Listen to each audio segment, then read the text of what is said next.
Selamat siang dan selamat datang dalam acara sosialisasi program riset kolaborasi Indonesia RKI dan pengabdian kepada masyarakat kolaborasi Indonesia PMKI 2025. Puji dan syukur kita panjatkan kepada Tuhan Yang Maha Esa atas berkat dan rahmat-Nya kita dapat berkumpul hari ini dalam keadaan sehat tanpa kekurangan. Perkenalkan, saya Alivia yang akan memandu acara pada siang hari ini. Izin Bapak Ibu untuk menyampaikan rangkaian acara pada hari ini. Yang pertama, sambutan dan pembukaan acara oleh Ketua LPPM. Yang kedua, penyampaian materi. Yang ketiga, diskusi dan tanya jawab. Yang keempat, penutup. Bapak Ibu yang saya hormati, sebelum memulai acara pada hari ini, marilah berdoa menurut agama dan kepercayaan masing-masing agar acara ini berjalan dengan lancar. Berdoa dipersilakan.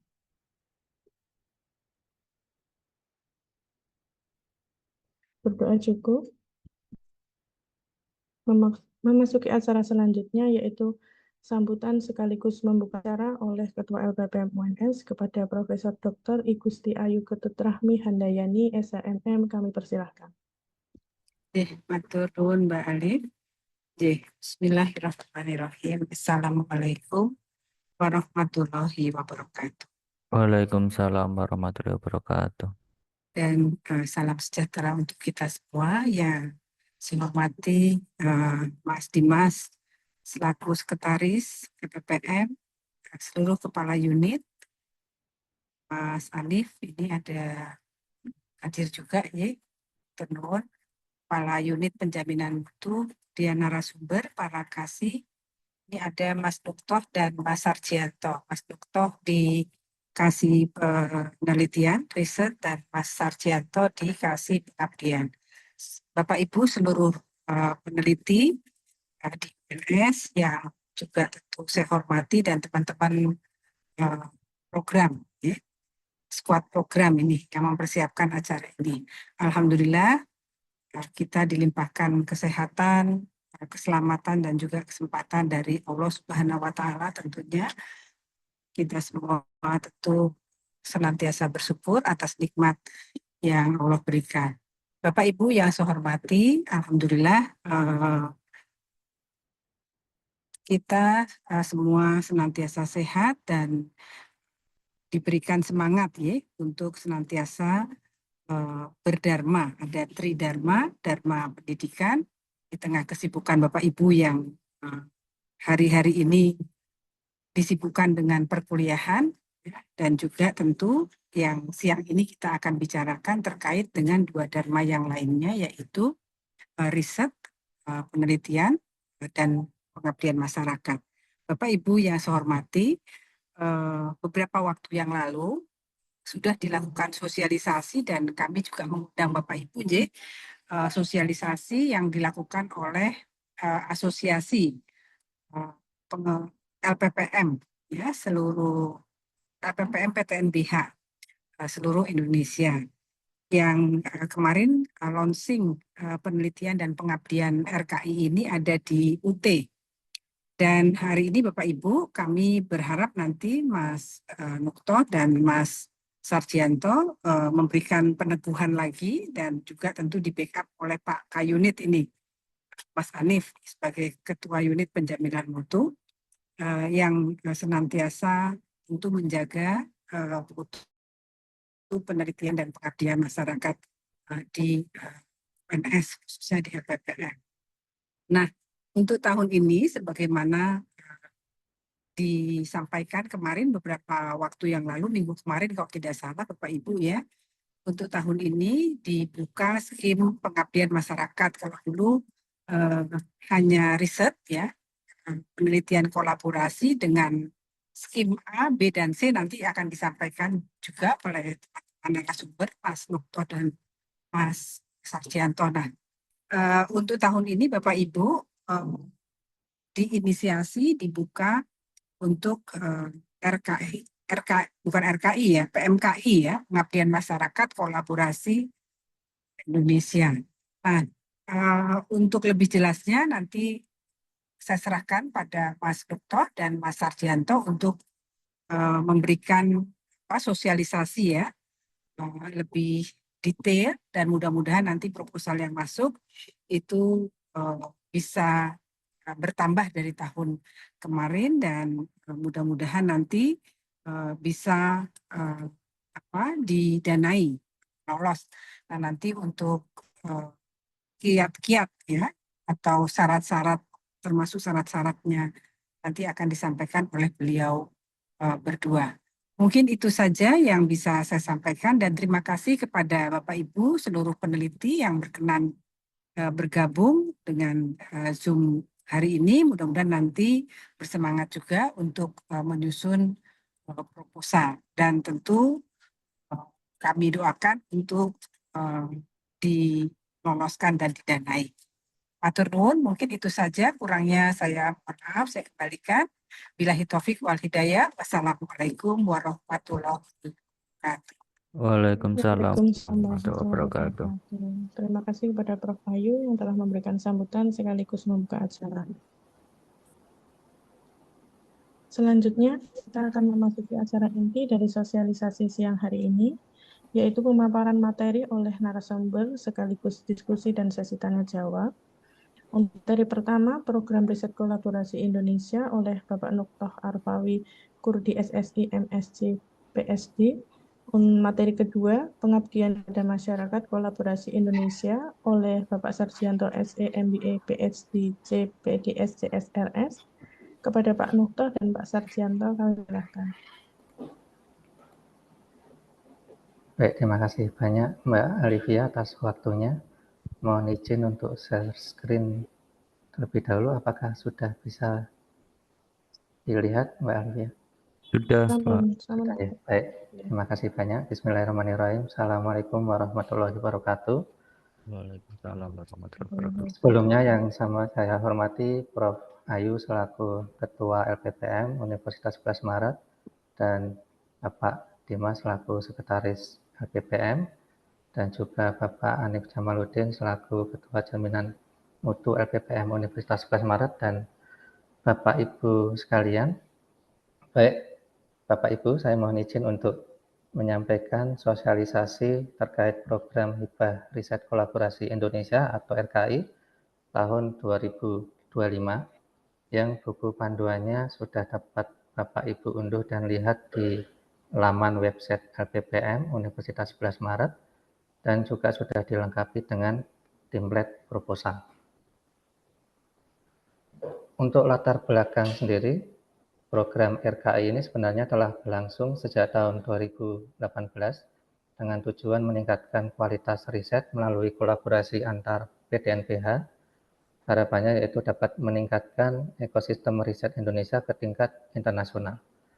Nah, untuk tahun 2025 ada perluasan kerjasama riset tidak hanya antar PDNPH Bapak Ibu, tetapi juga melibatkan mitra non-PDNPH dan juga institusi atau perguruan tinggi luar negeri. Berikut, untuk saat ini terdapat 24 kampus PDNPH yang dapat Bapak Ibu ajak berkolaborasi untuk mengajukan usulan RKI. Untuk tujuan RKI sendiri, jika bisa kami ringkas Bapak Ibu, yaitu dirancang untuk mengembangkan kerjasama riset yang lebih luas, sehingga bisa lintas perguruan tinggi atau institusi baik secara nasional maupun internasional. Kemudian meningkatkan jumlah publikasi. Di tempat saya sudah. Untuk slide-nya apakah sudah jalan ya Bapak Ibu? Belum. Oh, ini sebentar. Slide dulu. Apakah sudah Bapak Ibu? Belum di share screen dong. Share screen dulu.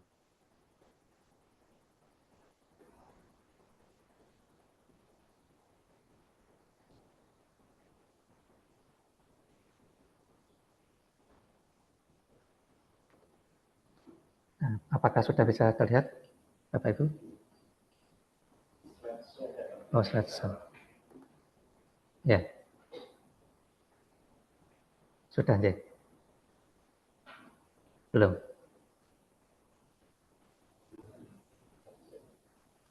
Oh, ini di tempat saya sudah.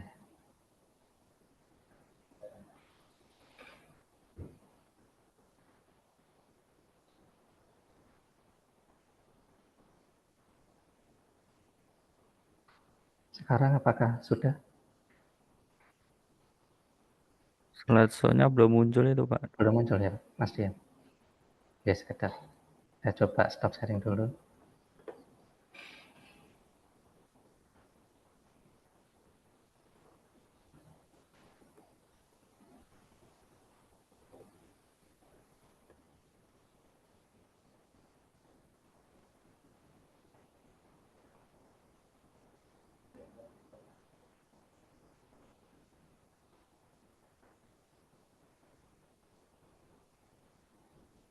Sekarang apakah sudah muncul, Mas Dian? Muncul tapi enggak full screen. Di Nah, slideshow-nya belum sekarang sudah. Ini sudah saya slideshow.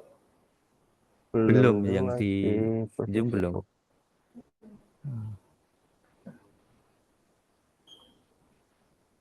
share advance mawon, Mas. Share screen advance. Oh ya, sekedar. Atau entire screen ya.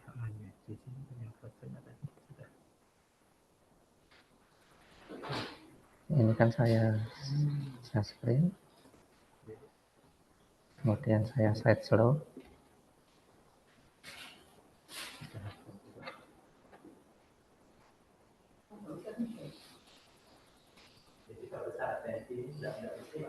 Oh ya. Tidak muncul slideshow-nya.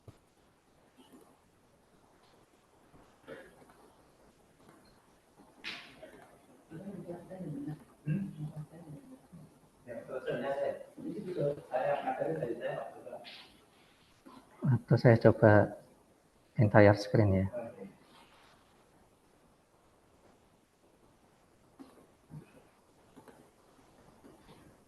Sekarang apakah sampun, Mas Dian? Oke, sampun. Sudah, Pak. Baik. Aman. Mohon maaf atas kendala teknis Bapak Ibu. Kita mulai kembali. Untuk latar belakang dari riset kolaborasi ini telah berlangsung sejak tahun 2018 dengan tujuan meningkatkan kualitas riset melalui kolaborasi antar PTN/BH yang kemudian pada tahun 2025 ini diperluas tidak hanya melibatkan PTN/BH tetapi juga mitra non PTN/BH dan juga perguruan tinggi dan institusi luar negeri. Kemudian saat ini sudah terdapat 24 kampus PTN/BH yang dapat Bapak Ibu ajak kolaborasi untuk mengajukan usulan RKI. Kemudian tujuan dari RKI sendiri jika dapat kami ringkas yaitu untuk mengembangkan kerjasama riset secara luas sehingga bisa lintas perguruan tinggi atau institusi baik nasional maupun internasional. Kemudian meningkatkan jumlah publikasi di jurnal internasional bereputasi yang pada akhirnya nanti kolaborasi ini akan dapat ditangkap di pemeringkatan internasional yang akan berdampak pada peningkatan peringkat perguruan tinggi terutama dalam QS dan THE. Untuk fokus risetnya sendiri sangat luas Bapak Ibu, yaitu mencakup bidang-bidang prioritas sains, teknologi, dan sosial humaniora yang tertuang di dalam prioritas riset nasional. Kemudian jika kita lihat dari bidang penelitian, sangat luas sekali mulai dari sektor pangan, energi, kesehatan, transportasi, pertahanan dan keamanan, agromaritim, pariwisata, digital diplomasi, dan sosial humaniora. Sehingga kami yakin bidang penelitian Bapak Ibu paling tidak menyinggung minimal salah satu dari bidang-bidang yang menjadi fokus riset tersebut. Kemudian untuk penelitian Bapak Ibu nanti juga akan diminta mengutamakan pendekatan multi atau inter atau lintas disiplin, dan di dalam buku panduan sendiri nanti dapat dilihat juga lebih diutamakan memiliki muatan lokal atau membantu menyelesaikan masalah-masalah lokal. Untuk RKI 2025 ada 3 skema yang ditawarkan Bapak Ibu, yaitu skema A, skema B, dan skema C. Untuk skema A merupakan kolaborasi antar 24 PTN BH, di mana setiap proposal minimal melibatkan 3 PTN BH yang berbeda. Kemudian untuk skema B ada tambahan tidak hanya kolaborasi antar PTN BH, tetapi minimal melibatkan 1 mitra non-PTN BH. Nanti akan kami jelaskan siapa saja yang bisa menjadi mitra non-PTN BH.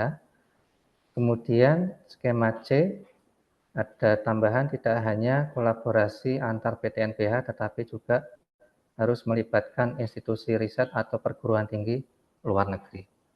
Dan juga dapat melibatkan peneliti mitra dari BRIN. Nah, selanjutnya kita masuk lebih spesifik ke masing-masing skema.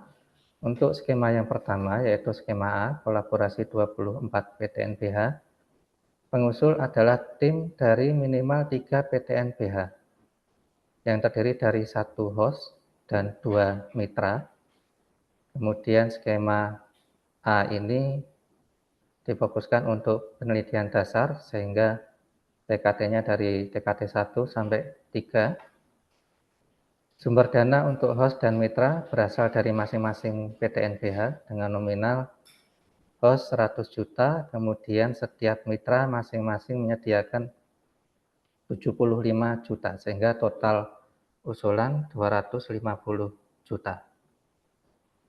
Nah, bagi Bapak Ibu yang mungkin baru akan mengajukan hibah RKI, untuk skema A, RKI ini terdiri dari minimal 3 PTN BH, di mana 1 sebagai host atau peneliti utama, kemudian 2 lainnya merupakan peneliti mitra.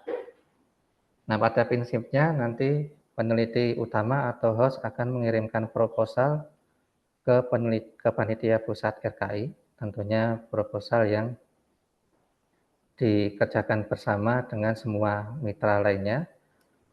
Selanjutnya, apabila proposal Bapak Ibu berhasil lolos untuk didanai, kemudian masing-masing PTN BH akan memberikan dana penelitian yang akan digunakan oleh peneliti di dalam PTN BH tersebut. Setelah melakukan penelitian, masing-masing peneliti wajib menghasilkan keluaran berupa publikasi paper di jurnal internasional bereputasi yang wajib mencantumkan semua nama anggota di dalam tim pengusul. Sehingga, tapi bisa kita lihat bahwa di dalam skema A ini 1 PTN BH akan muncul di dalam 3 publikasi. Sehingga hal ini sangat strategis sekali Bapak Ibu untuk meningkatkan baik kolaborasi maupun jumlah publikasi.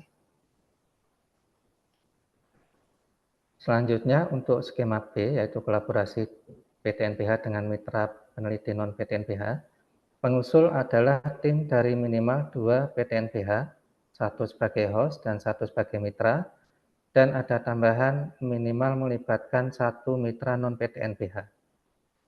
Nah, di sini dapat dilihat bahwa mitra non-PTN BH bisa BRIN, PTN yang belum berbadan hukum, PTS, lembaga penelitian pemerintah atau swasta, pemerintah pusat, pemerintah daerah, serta industri. Kemudian berbeda dengan skema A, range TKT untuk skema B lebih luas, yaitu dari 1 sampai 6, sehingga bisa masuk baik penelitian dasar maupun terapan. Untuk sumber dana, untuk host dan mitra sama seperti skema A, yaitu host 100 juta, kemudian setiap mitra masing-masing menyediakan dana 75 juta, dengan total usulan 250 juta. Selanjutnya untuk skema C, kolaborasi PTN BH dengan luar negeri. Di dalam skema ini pengusul adalah tim dari 3-4 PTN BH, 1 sebagai host, dan 2-3 mitra PTN BH, dan ditambah 1 mitra institusi atau perguruan tinggi luar negeri. Dan dapat juga melibatkan 1 peneliti dari BRIN. Range TKT-nya sama seperti skema B, yaitu TKT 1 sampai 6. Kemudian untuk sumber dana sama, tetapi besaran dananya yang agak berbeda, yaitu host 150 juta, sementara untuk mitra masing-masing menyediakan dana 75 juta.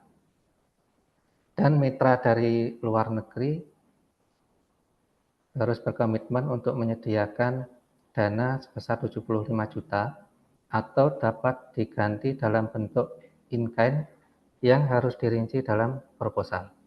Jadi di dalam proposal nanti tidak hanya sekedar menyebutkan in-kind Bapak Ibu, tetapi juga in-kind seperti apa yang direncanakan harus dirinci di dalam proposal, sehingga nanti bisa menjadi justifikasi oleh reviewer. Kemudian total usulan lebih besar dari skema A dan skema B, yaitu bisa mencapai 375 juta, karena juga melibatkan perguruan tinggi atau institusi luar negeri.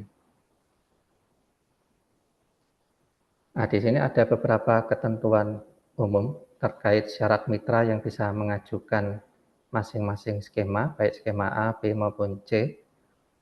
Yang pertama, peneliti host dan mitra dari PTNBH atau dari institusi perguruan tinggi luar negeri harus memiliki kualifikasi akademik doktor. Kemudian khusus untuk skema B, yaitu kolaborasi PTNBH dan mitra non-PTNBH. Mitra non-PTNBH terutama dari BRIN, PTN, PTS memiliki kualifikasi akademik doktor, sedangkan khusus untuk mitra di luar institusi pendidikan seperti lembaga riset pemerintah atau swasta, kemudian pemerintah pusat, pemerintah daerah, atau industri. Nah, ini dapat memiliki kualifikasi akademik minimal S1.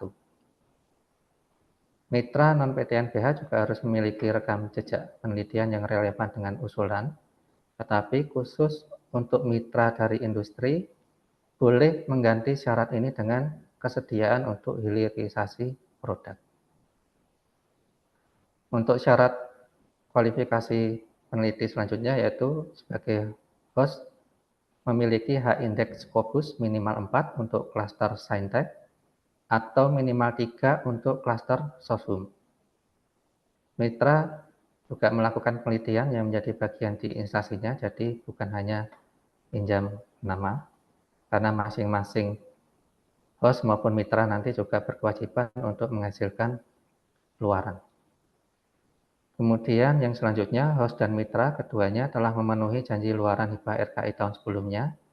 Untuk RKI tahun 2024 minimal submitted, kemudian tahun 2003 atau tahun-tahun sebelumnya minimal sudah publish.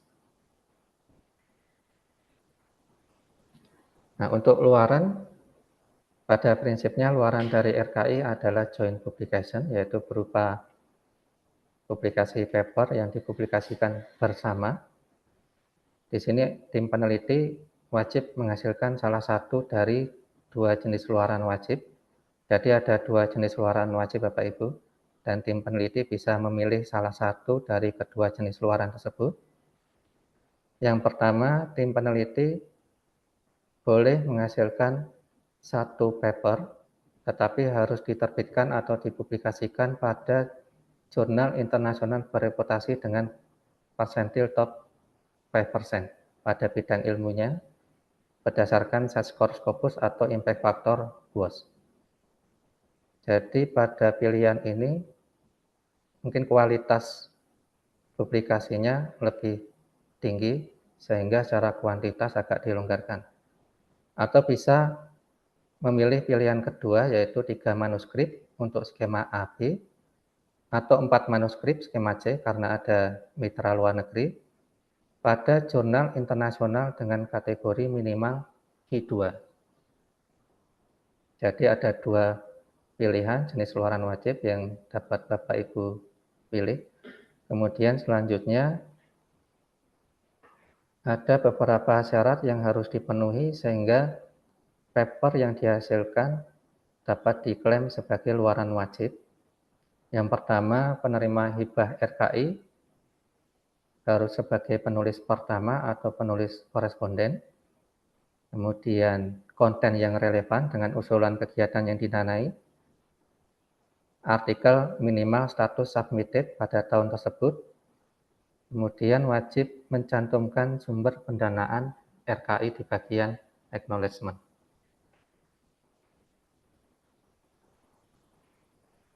Untuk proposal sendiri, nanti dapat Bapak Ibu tulis dalam bahasa Indonesia atau bahasa Inggris, kemudian dikirimkan melalui sistem informasi RKI yang dapat dilihat pada alamat berikut, risetkolaborasi.its.ac.id. Usulan proposal dimungkinkan multi-year atau 2 tahun dengan tetap mengusulkan proposal lanjutan, dan penelitian lanjutan tahun kedua nanti tetap berdasarkan evaluasi capaian riset tahun pertama dan evaluasi proposal lanjutan. Kemudian apabila proposal Bapak Ibu nanti berhasil lolos dan didanai, maka peneliti host wajib menghadiri 2 kali monef. Monef pertama secara daring oleh Universitas Negeri Malang dan monef kedua secara luring di Universitas Negeri Padang. Jadi mohon Bapak Ibu nanti dapat melihat berapa besaran biaya yang diperlukan untuk melakukan perjalanan atau akomodasi monef kedua di Universitas Negeri Malang dan dapat dimasukkan di RAP usulan. Nah, untuk bisa mengajukan usulan RKI melalui sistem informasi RKI yang sudah disediakan, peneliti utama maupun mitra perlu memiliki akun di sistem informasi tersebut. Nah, mungkin bagi Bapak Ibu yang sudah pernah mengajukan RKI dan sudah memiliki akun, tidak perlu meminta akun kembali, dapat menggunakan akun yang sudah ada. Kemudian untuk Bapak Ibu yang baru akan mengajukan dan belum mempunyai akun, dapat meminta akun melalui LPPM. Kemudian panduan peneliti terkait dengan aplikasi RKI tersebut dapat juga dilihat melalui link berikut. Kemudian prinsipnya pengusulan proposal hanya dilakukan oleh peneliti utama sebagai host, karena usulan yang di-entry di sistem adalah dana keseluruhan tim, baik host maupun mitra. Peneliti utama menginput peneliti mitra di dalam usulan melalui sistem. Kemudian peneliti mitra login melalui sistem untuk melakukan persetujuan sebagai anggota. Pada prinsipnya sistemnya mirip dengan IRIS Bapak Ibu. Nah, berikut jadwal penting dapat Bapak Ibu cermati satu persatu. Mungkin yang perlu menjadi catatan sekarang adalah deadline atau batas akhir penerimaan proposal yaitu 7 Maret 2025. Nah, untuk penerimaan proposal sendiri sebenarnya sudah dibuka pada tanggal 17 Februari kemarin, tetapi kami dari LPPM kemarin menunggu panduan proposal dari Panitia Pusat RKI, kemudian kita sesuaikan dengan panduan di Universitas 11 Maret yang sudah Bapak Ibu bisa lihat di laman website LPPM. Kemudian nanti ada evaluasi proposal tanggal 11 sampai 16 Maret, penetapan penerima dana RKI tanggal 20 sampai 22 Maret, dan pengumuman hasil evaluasi proposal diumumkan pada tanggal 25 Maret 2025. Jika proposal Bapak Ibu berhasil lolos dan didanai, nanti penandatanganan kontrak RKI akan dilakukan secara daring di universitas terbuka. Kemudian ada 2 kali monef 1 secara daring di Universitas Negeri Malang tanggal 3 sampai 4 September 2025 dan monitoring dan evaluasi laporan kedua di Universitas Negeri Padang pada tanggal 27 sampai 28 November 2025 secara Blue-ring. Ya, terima kasih Bapak Ibu. Untuk selanjutnya nanti akan disampaikan terkait dengan pengabdian masyarakat kolaborasi Indonesia 2025 oleh Bapak Sarjianto. Untuk waktu kami persilakan.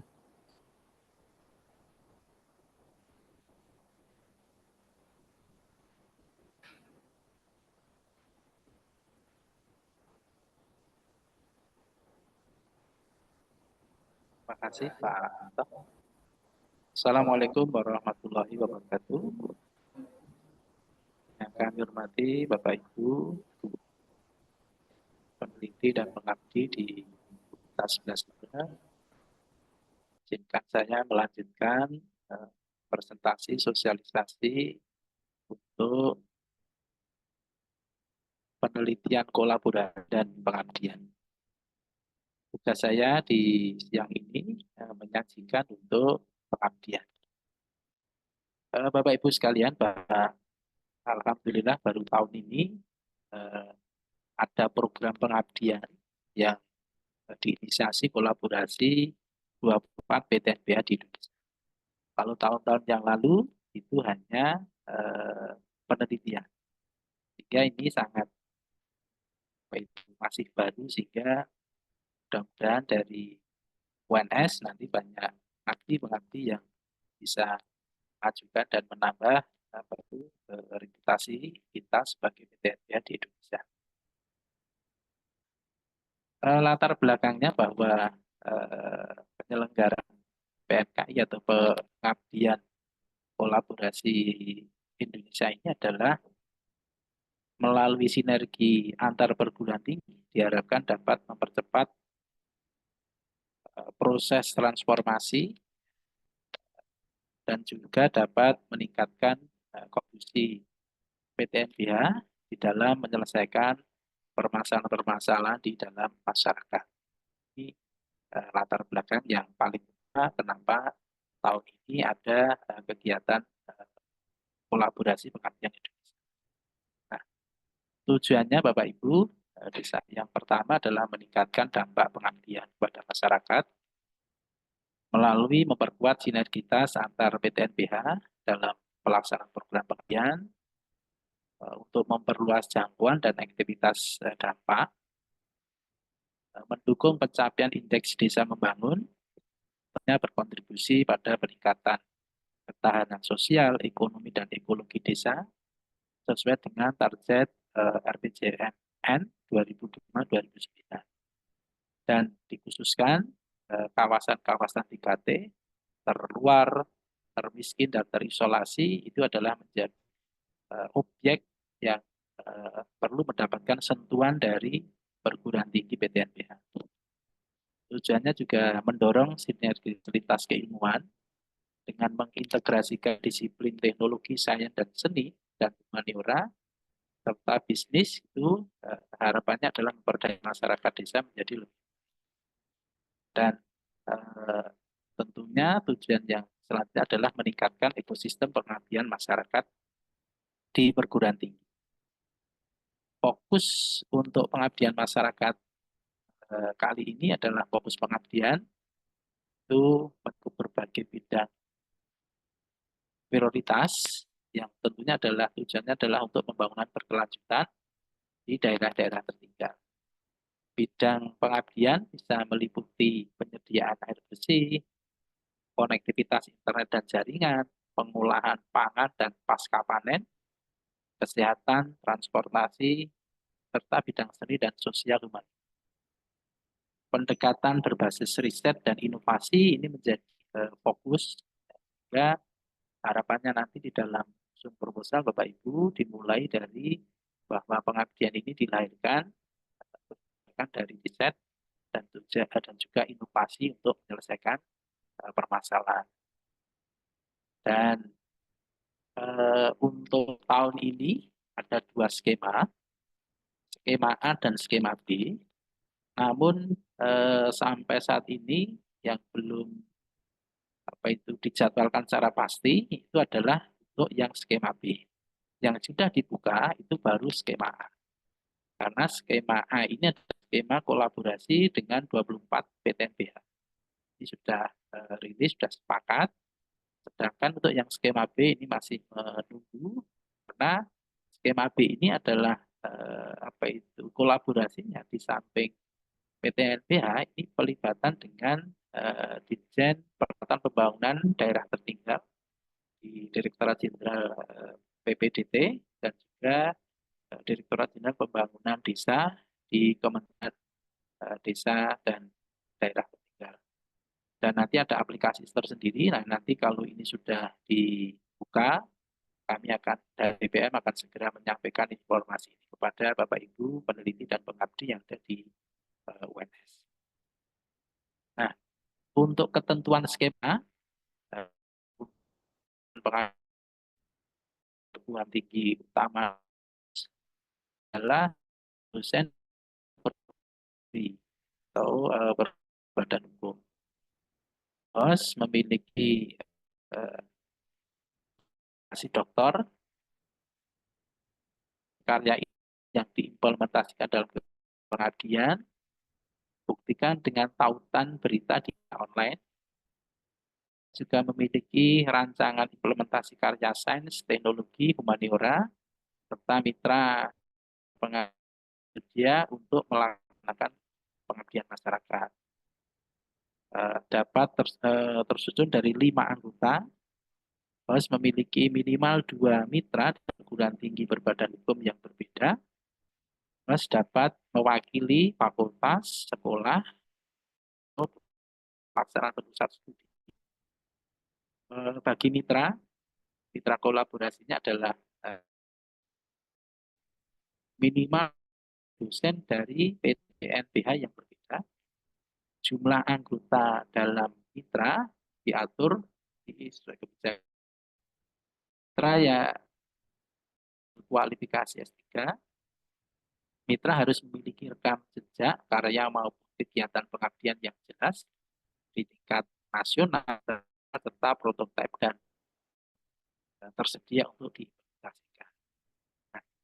Nah, besar dana yang mengimplementasi dananya tentu dari kedua belah pihak.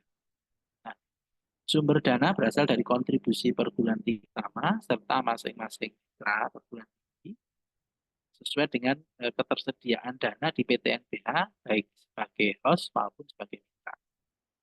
Nah, ini kebijakan di 11 Maret untuk pelaksanaan sebagai host itu dananya maksimum adalah 74 juta. Dan kalau kita sebagai mitra itu adalah dananya 50 juta. Dan dana ini digunakan untuk kegiatan pengabdian, termasuk di dalamnya adalah kegiatan tentang tepat guna, talan di lapangan, transformasi, dan keperluan yang berkaitan dengan universitas dan juga kegiatan pendukung pengabdian. Ketentuan berikutnya di dalam dana program pendanaan adalah maksimum belanja pegawai itu adalah 30%. Nah, proposal nanti ditulis dalam bahasa Indonesia. Desa yang disasar tidak harus masuk kategori wilayah 3T atau perbatasan. Karena kita juga bisa melihat dari beberapa potensi ataupun masalah di sekitar kita di Jawa Tengah, di Jawa terkait dengan masalah-masalah pedesaan, ya kebijakan di 11 Maret itu tidak harus wilayah yang 3T. Desa yang disasar tidak dari atau laporan database aplikasi ini untuk yang dana yang program B. Proposal itu disubmit oleh ketua pelaksana atau host. Pelaksanaan mengusulkan kegiatan pengabdian dengan tingkat kedepan teknologi TKT 2 hingga 3. Ini untuk yang skema A. Skema B yang banyak adalah nanti apa itu sasaran yang dipilih itu nanti masuk di dalam aplikasi dana desa-desa ini yang masih kita tunggu sampai sekarang belum ada ketentuan lebih lanjut. Tapi kalau sudah ada ketentuan lebih lanjut, ini yang kami sampaikan kepada Bapak Ibu semua. Nah, mekanismenya di pengabdian kolaborasi Indonesia ini, tahap pertama adalah sosialisasi, ini sudah kami lakukan di 24 PTNBH termasuk di fakultas, sekolah, dan harapannya nanti melalui kegiatan ini sama KPPMF itu bisa menginformasikan dan menyebarluaskan kepada Bapak Ibu peneliti dan pengabdi yang jadi UNS untuk untuk mengajukan ya, karena ada kesempatan, ada peluang untuk meningkatkan pendanaan. Kalau kemarin kan dana dari internal UNS, dan ini ada kesempatan dari dana eksternal, mudah-mudahan peneliti dan tidak UNS yang bisa meraih dana dari nanti proposal beserta dokumen pendukung dalam bentuk soft copy dikirim melalui website. Sistem informasinya adalah di apa itu https pengabdian kolaborasi laman yang sudah disiapkan oleh panitia 24 PTNBH untuk menampung proposal kita. Setiap proposal nanti diseleksi atau direview oleh orang yang berasal dari 24 PTNBH. Seleksi meliputi aspek kelayakan kegiatan pengabdian, rekam jejak, serta ketercapaian. Pelaksanaan monitoring dan evaluasi terdapat keluaran sesuai dengan target yang dicantumkan, dan pada proposal akan dilaksanakan sebanyak 2 kali dan dihadiri oleh pelaksana pengabdian. Pelaksanaan monitoring, evaluasi ke-1 dan ke-2 itu wajib dihadiri oleh pelaksana utama. Namun pelaksana mitra yang ingin menghadiri monitoring dan evaluasi bersama pelaksana utama juga dipersilakan. Kegiatan monitoring dan evaluasi yang pertama akan diselenggarakan secara langsung ke lokus yang terpilih. Untuk biaya perjalanan dinas untuk pelaksana utama dan atau pelaksana mitra menghadiri kegiatan monitoring evaluasi dibebankan pada anggaran pengabdian masyarakat yang telah diberikan. Jadi jika pelaksana utama berhalangan menghadiri monitoring dan evaluasi, maka pelaksana mitra yang ditugaskan dapat menggantikan. Dan laporan kemajuan, laporan pertama kemajuan dan laporan 2 laporan akhir beserta dokumen pendukung nanti dalam bentuk soft copy dikirim melalui website informasi PMKI yang ini adalah hostnya adalah di ITS. Luaran untuk pengabdian kolaborasi ini, tim pelaksana host dan mitra diwajibkan menghasilkan luaran publisitas. Yang pertama, minimal 1 publikasi dicetak, sertakan link hasil publikasi atau publisitas kegiatan berupa liputan di media cetak atau online dengan backlink WNS. Juga itu jadi persyaratan wajib sekarang. Menyertakan link video, baik itu video jurnal, video kegiatan yang diunggah ke media sosial, ke YouTube, dan juga websitenya di fakultas dan tautan publisitas pengabdian itu bisa direpositori di beberapa media-media yang lain sebagai untuk meluaskan kegiatan yang sudah dilaksanakan. Jenis luaran untuk penerapan sains dan teknologi tepat guna itu nanti penerapan teknologi untuk peningkatan sejahtera. Biasanya nanti di lampiran pada saat riset proposal ada rencana transfer teknologi yang akan disajikan apa, ini yang perlu juga usaha latihan dengan juga bisa menjadi pelatihan bencana, penyuluh pelatihan dan teknologi, kampanye kepedulian sosial, pendamping tentang produktivitas KM, KM dan BUMDes ini juga bisa menjadi luaran, bukan dengan luaran nanti apa itu kegiatan juga bisa berkaitan dengan karya tulisnya. Kalau pelatihan nanti biasanya ada modul pelatihan. Ini adalah karya-karya yang bisa menjadi luaran untuk pengabdian. Dan jadwalnya adalah penerimaan proposal tanggal 17 Februari hingga 2 Maret. Ya, ini kami segera sosialisasikan ke Bapak Ibu, tidak harus menunggu skin B. Ya, nanti harapannya lebih itu kita sosialisasi di awal, ada kesempatan waktu yang lebih Bapak Ibu untuk menyusun proposal PMKI. Evaluasi proposal itu di bulan Maret, tanggal 11 sampai 16. Penetapan penerima dana di tanggal 20 sampai 22 Maret. Pengumuman hasil evaluasi proposal dijadwalkan tanggal 25 Maret. Penandatangan kontrak di PMKI itu sama dengan yang penelitian kolaborasi. Ini bersama-sama diselenggarakan di kelas terbuka. Pelaksanaan kegiatan berarti dari tanggal 10 sampai 29. Laporan kemajuan itu ditargetkan, direncanakan tanggal 21 Agustus sampai 1 September. Evaluasi dan monitoring pertama itu di 3 sampai 4 September seperti penelitian diselenggarakan di terus memasuk laporan akhir itu di tanggal 11 sampai 22. Monitoring dan evaluasi laporan kedua adalah 27-28 November NP Universitas Negeri Padang bersama proposal atau monitoring penelitian. Saya kira itu Bapak Ibu yang saya sampaikan. Nanti lebih detail dan lebih jelasnya mungkin kegiatan ini akan dirilis panduan untuk kedua program ini, baik itu program penelitian kolaborasi yang kolaborasi. Selanjutnya kami serahkan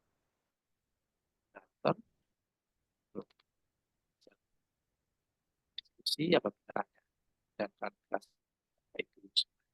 Terima kasih. Terima kasih Pak Noto dan Bapak Sarjana. Memasuki sesi diskusi dan tanya Bapak Ibu. Monggo jika ada yang ingin ditanya terkait dengan RK dan PMKI.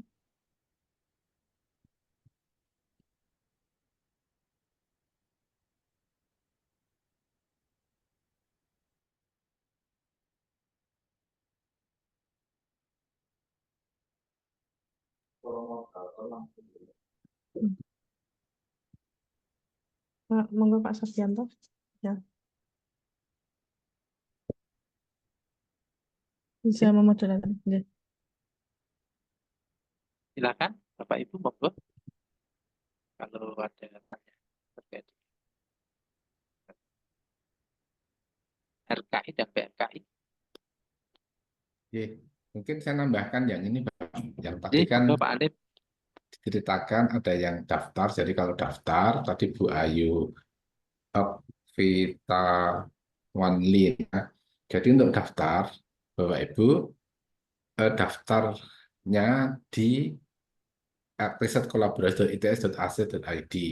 Namun untuk pendataan kami di LPPM, dan juga nanti kan kalau dapat kontrak yang internal, harus segera daftarnya ke sini dulu. Gitu nggih. Jadi 2 kali pendaftaran. Yang satu daftar untuk internal, yang satu lagi daftar untuk direview di sana. Demikian.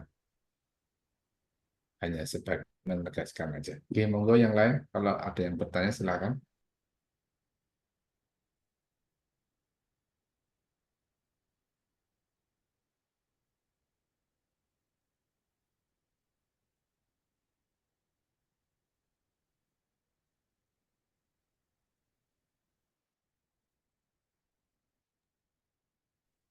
Ada Bu Ayu Tafiani, Ya, terima silakan. kasih banyak. Terima kasih banyak atas jawabannya tadi, Pak.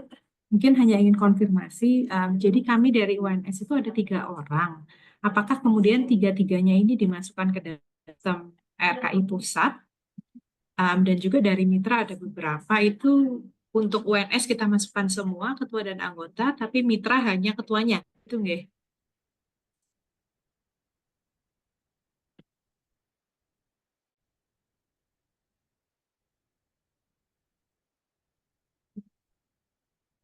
Monggo Pak Alif. Oh nggih, ini untuk teknis sini ya Bu ya. Jadi di internal kita tuh bisa, anggotanya kemarin sepakati bisa 2, 3 ketua. Jadi itu bisa di internal, terus anggota yang di eksternal bisa, itu mekanismenya juga masalah. Karena yang di apa yang diseleksi di sana kan perwakilan masing-masing perkalian perguruan tinggi. Kalau yang di internal kan untuk kontrak yang ada di sini. Seperti itu. Jadi tidak masalah seperti itu.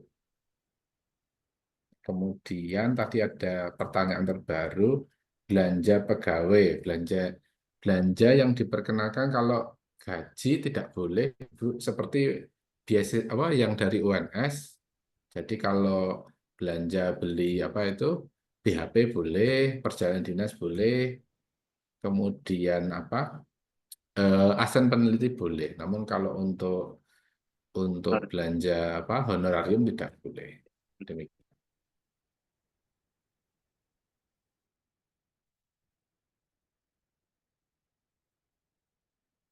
Ya, ada sedikit yang perlu kita jelaskan ya untuk sedikit mekanisme bahwasanya RKI ini seperti apa masing-masing perguruan tinggi mengeluarkan anggaran. Bisa jadi gitu ya di antara kita misalkan eh, apa kan ada seleksi internal masing-masing kampus gitu ya.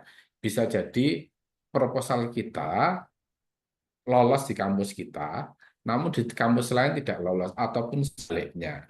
Nah, dengan demikian maka partner kita bisa berubah atau sama-sama tidak lolos seperti itu. Jadi besar kemungkinannya seperti itu. Ada juga yang beberapa waktu lalu dulu saya dapat mitranya A gitu kan, kita sudah sepakat dengan mitra A, namun pas sedang rapat dengan tim PTN pihak yang lain, mitra A tidak mendanai proposal itu, jadi kita dapat mitranya malah tempat lain. Atau bisa jadi malah tidak bisa lolos gara-gara salah satu mitra tidak mengapa tidak ini. Jadi semua itu tergantung dari budgeting dan anggaran di masing-masing perguruan tinggi. Demikian.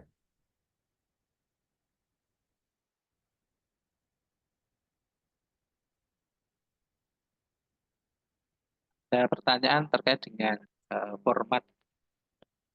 Jadi apakah formatnya itu ada nah seperti di format kita Pak Anif.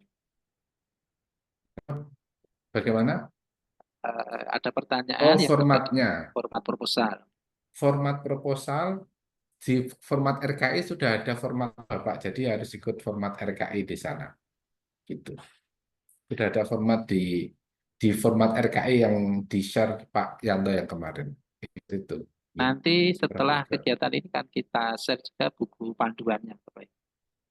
Panduan RKI dan panduan PMKI beserta apa itu materi sosialisasi hari ini.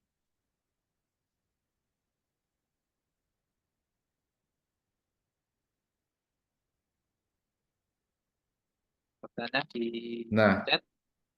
Oke, kalau jumlah tim berapa yang lolos sama tidak itu tergantung dari apa anggaran yang dipunya dari masing-masing universitas Bapak. Jadi kita tidak sampai saat ini juga tidak tahu seperti itu. Jadi tergantung dari anggaran masing-masing gitu.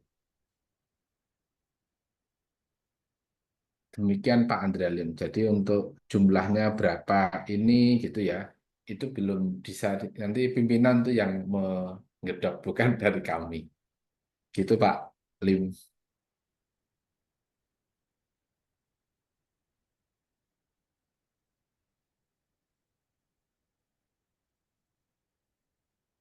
Bapak Ibu ada yang sampaikan?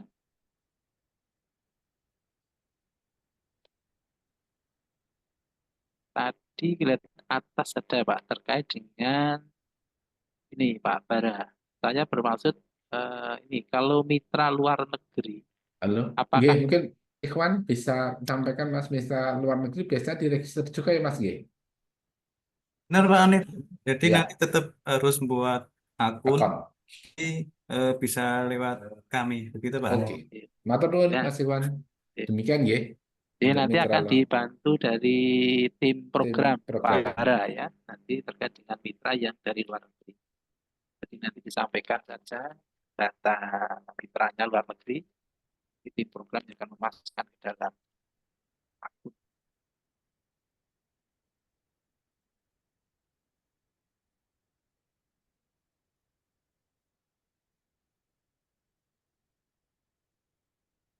Kelihatannya sudah tidak ada pertanyaan yang terjawab melalui chat.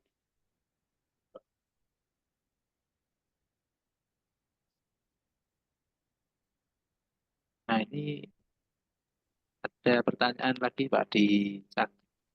Ya, di RKI di sistem masih merah. Mas Ikhwan, apakah sudah dibuka atau belum untuk sistem di Iris? Sudah itu Pak Anif. Ini Mungkin ini nanti kita cek lagi yang syaratnya Pak Anif. ya, synchronize ininya ya. Kayaknya ini masih ikut syarat yang internal kita. Nunggu internal selesai atau bagaimana nanti baru. Oke. Internal kan udah selesai submit kan. Nanti Ya, kita tinggal modif sedikit untuk yang RKI. ya, oke. Nanti Itu karena lebih rendah kan yang RKI. Ya. nanti saya komunikasikan dengan tim TK juga. Ya. Sepertinya ini apa? Masih Dan juga- gabung sama yang Dan nanti juga ini. dicek juga terkait dengan syarat karena HI-Index-nya juga menjadi prasyarat juga Bapak Ibu. Ya. 4 lebih rendah dari kita. Iya. Ini.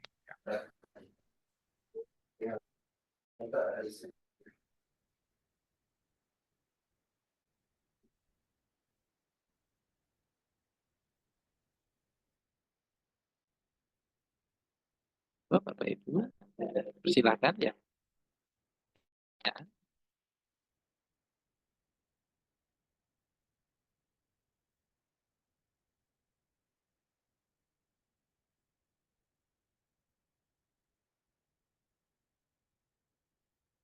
Nah, ada lagi di chat. Ayu, apakah ada preferensi dari untuk skema hibah baiknya A, B, atau C? Kalau itu sebetulnya tidak ada preferensi ini. Yang paling apa itu proposalnya paling isinya kontennya juga sesuai dengan kepakaran Bapak Ibu, saya tidak masalah, dan juga dengan nanti ada Iya. referensi khusus saya kira tidak ada. Sama. Kalau dari quality control biasanya ngeceknya hanya screen kita paling tinggi siapa Ibu. Jadi kita lihat kualitas kualitas dari proposal yang ini. Kita tidak menargetkan berapa yang A, berapa B, berapa C. Demikian. Itu. Belum ada arahan dari pimpinan.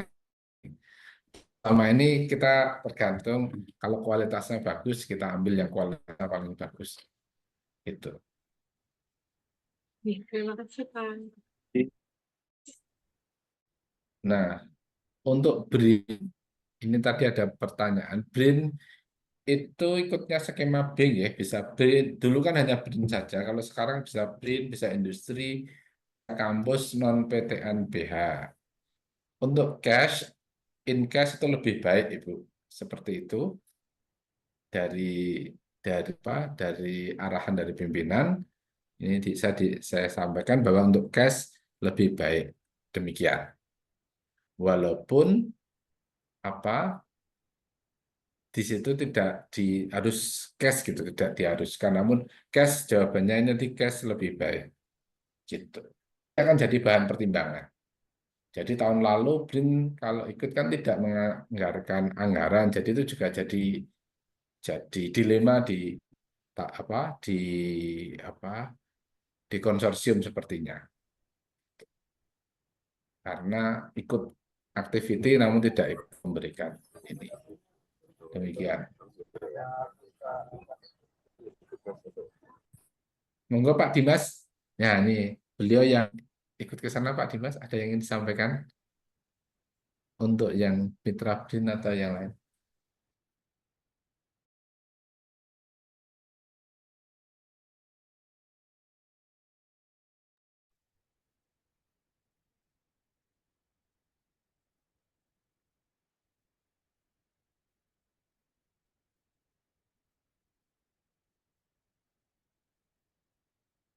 Oke, tadi arahannya lebih baik gitu aja sih Bu jawabannya dari beliau. Oke, monggo.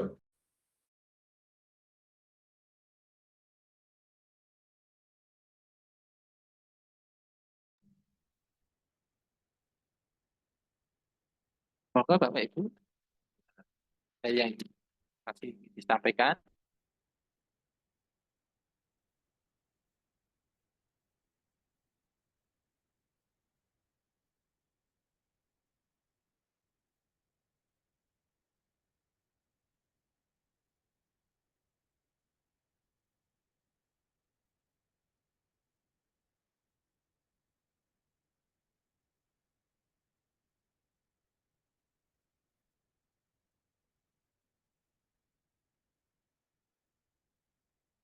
Ampun, menikah kelihatannya.